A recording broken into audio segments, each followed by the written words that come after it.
ಪ್ರಧಾನಿ ನರೇಂದ್ರ ಮೋದಿ ಒಬ್ಬ ಭಯೋತ್ಪಾದಕ. ಚೆನ್ನೈನಲ್ಲಿ ಮಲ್ಲಿಕಾರ್ಜುನ ಖರ್ಗೆ ವಿವಾದಾತ್ಮಕ ಹೇಳಿಕೆಯನ್ನ ಕೊಟ್ಟಿದ್ದಾರೆ. ಟೀಕೆಯ ಭರದಲ್ಲಿ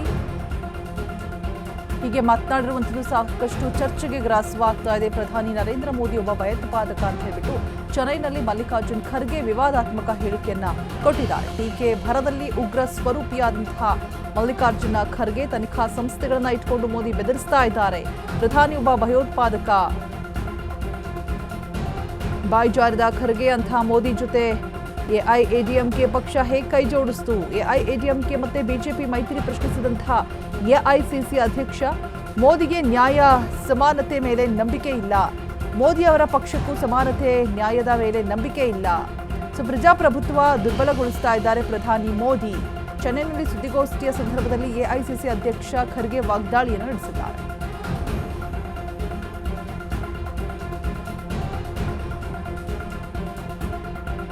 ಮೋದಿ ಒಬ್ಬ ಭಯೋತ್ಪಾದಕ, ಪ್ರಧಾನಿ ಮೋದಿ ಒಬ್ಬ ಉಗ್ರ ಅಂತ ಹೇಳ್ಬಿಟ್ಟು ಖರ್ಗೆ ವಿವಾದದ ಬಾಂಬ್ ಸಿಡಿಸಿದ್ದಾರೆ. ಚೆನ್ನೈನಲ್ಲಿ ಮಲ್ಲಿಕಾರ್ಜುನ್ ಖರ್ಗೆ ಹೇಳಿರುವಂತಹ ಮಾತು ಟೀಕಿಸುವಂತಹ ಭರದಲ್ಲಿ ಉಗ್ರ ಸ್ವರೂಪಿಯಾಗಿದ್ದಾರೆ ಮಲ್ಲಿಕಾರ್ಜುನ್ ಖರ್ಗೆ. ತನಿಖಾ ಸಂಸ್ಥೆಗಳನ್ನ ಇಟ್ಕೊಂಡು ಮೋದಿ ಬೆದರಿಸ್ತಾ ಇದ್ದಾರೆ ಅಂತ ಹೇಳ್ತಿದ್ದಾರೆ. ಪ್ರಧಾನಿ ಮೋದಿ ಒಬ್ಬ ಭಯೋತ್ಪಾದಕ, ಬಾಯಿ ಜಾರಿರುವಂತಹ ಖರ್ಗೆ ಅಂಥ ಮೋದಿ ಜೊತೆ ಎಐಎಡಿಎಂಕೆ ಪಕ್ಷಗಳು ಹೇಗೆ ಕೈ ಜೋಡಿಸಿತು ಮತ್ತೆ ಮೈತ್ರಿಯನ್ನು ಕೂಡ ಪ್ರಶ್ನೆ ಮಾಡ್ತಾ ಇದ್ದಾರೆ. ಎಐಸಿಸಿ ಅಧ್ಯಕ್ಷ ಮಲ್ಲಿಕಾರ್ಜುನ್ ಖರ್ಗೆ ಎಐಎಡಿಎಂಕೆ ಮತ್ತೆ ಬಿಜೆಪಿ ಮೈತ್ರಿಯಾಗಿದ್ದರ ಬಗ್ಗೆ ಕೂಡ ಪ್ರಶ್ನಿಸ್ತಾ ಇದ್ದಾರೆ. ಮೋದಿಗೆ ನ್ಯಾಯ ಸಮಾನತೆ ಮೇಲೆ ನಂಬಿಕೆನೇ ಇಲ್ಲ, ಮೋದಿ ಅವರ ಪಕ್ಷಕ್ಕೂ ಕೂಡ ಸಮಾನತೆಗೂ ಕೂಡ ನ್ಯಾಯದ ಮೇಲೆ ಯಾವುದೇ ರೀತಿಯಾದಂತಹ ಸಮಾನತೆ ಮೇಲೆ ನಂಬಿಕೆ ಇಲ್ಲ ಅಂತ ಹೇಳ್ಬಿಟ್ಟು ಪ್ರಜಾಪ್ರಭುತ್ವ ದುರ್ಬಲಗೊಳಿಸ್ತಾ ಇದ್ದಾರೆ ಪ್ರಧಾನಿ ಮೋದಿ. ಚೆನ್ನೈನಲ್ಲಿ ಸುದ್ದಿಗೋಷ್ಠಿಯ ಸಂದರ್ಭದಲ್ಲಿ ಎಐಸಿಸಿ ಅಧ್ಯಕ್ಷ ಖರ್ಗೆ ವಾಗ್ದಾಳಿಯನ್ನು ನಡೆಸ್ತಾ ಇರುವಂಥದ್ದು. ಪ್ರಧಾನಿ ಮೋದಿ ಮೇಲೆ ಕಿಡಿಕಾರ್ತಾ ಇದ್ದಾರೆ. ನರೇಂದ್ರ ಮೋದಿ ಒಬ್ಬ ಭಯೋತ್ಪಾದಕ ಅಂತ ಹೇಳೋದ್ರ ಮುಖಾಂತರ ಸಾಕಷ್ಟು ಚರ್ಚೆಗೆ ವಿವಾದಾತ್ಮಕ ಹೇಳಿಕೆಯನ್ನು ಕೊಟ್ಟು ಚರ್ಚೆಗೆ ಗ್ರಾಸವಾಗಿದ್ದಾರೆ Kharge.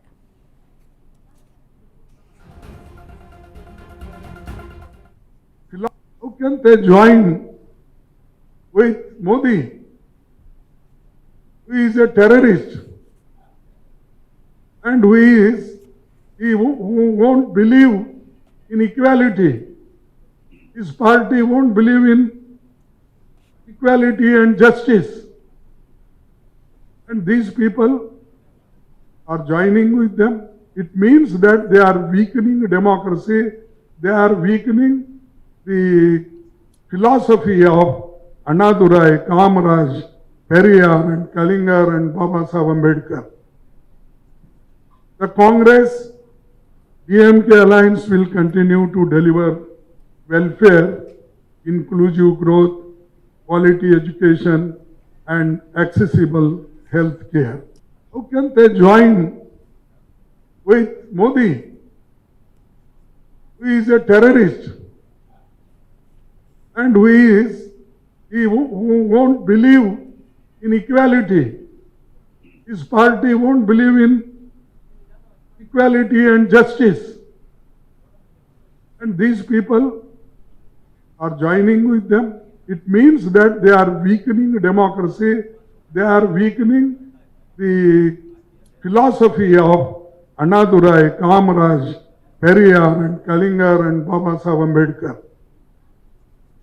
The Congress DMK alliance will continue to deliver welfare, inclusive growth, quality education and accessible health care. How can they join with Modi, who is a terrorist?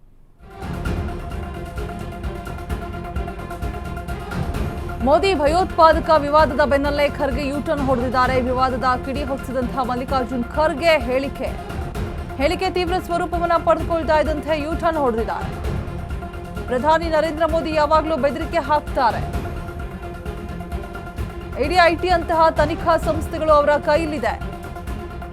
ಪ್ರಧಾನಿ ಜನರನ್ನ ಹಾಗೆ ಪಕ್ಷವನ್ನ ಹೆದರಿಸ್ತಾ ಇದ್ದಾರೆ ಎನ್ನುವಂತಹ ಹೇಳಿಕೆಯನ್ನ ಕೊಟ್ಟಿದ್ರು.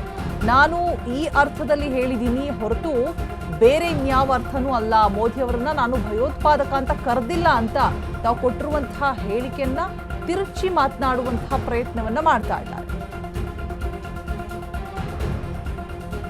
ಆದರೆ ಖರ್ಗೆ ಅವರು ಮೋದಿ ಟೆರರಿಸ್ಟ್ ಅಂದಿದ್ದು ಸತ್ಯ. ಇದೇ ವಿಚಾರವನ್ನು ಮುಂದಿಟ್ಕೊಂಡು ಮುಗಿಬಿದ್ದಂತಹ ಕೇಸರಿ ಪಡೆ, ಬಿಎಸ್ವೈ ವಿಜಯೇಂದ್ರ ಸೇರಿ ಹಲವರಿಂದ ಭಾರೀ ಆಕ್ರೋಶ ವ್ಯಕ್ತವಾಗ್ತಾ ಇದೆ.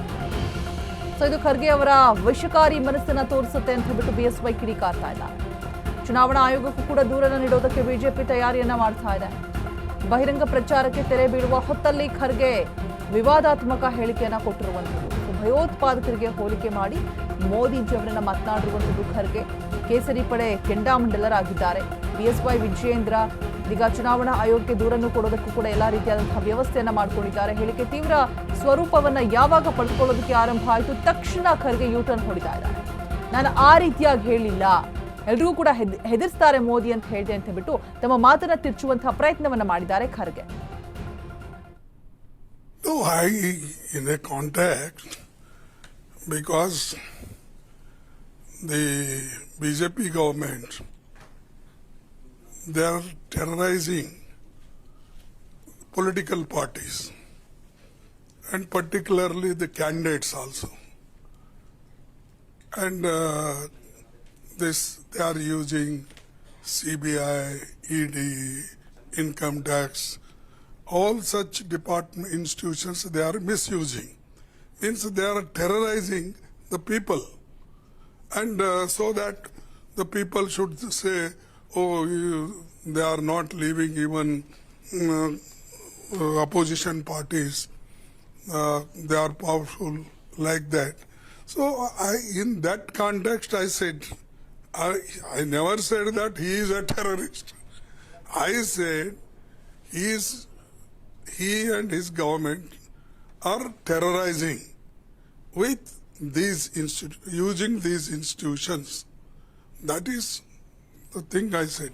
No, in a context, because the BJP government, they are terrorizing political parties and particularly the candidates also.